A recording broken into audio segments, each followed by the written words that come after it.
حبيبي يا محمد يا نبي سلام عليك. Peristiwa Isra Mi'raj momentum untuk menurunkan kembali perjalanan spiritual Nabi Muhammad dari Masjidil Haram ke Masjidil Aqsa. Dalam Isra Mi'raj terdapat dua dimensi penting yang patut kita renungkan bersama, yaitu dimensi horizontal yang menegaskan hubungan manusia dengan sesama dalam konteks manusia, kebaikan, dan persaudaraan.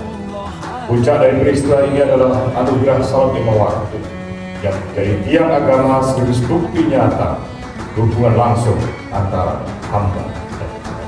Saya mengajak kepada seluruh umat Islam pada 14 Desember untuk memaknai nilai-nilai Isra Mi'raj sebagai bagian dalam memperkokoh kebinekaan yang memberikan nilai-nilai hakiki kehidupan yang lebih terhormat dan lebih berada kita terpaas dari الله عليك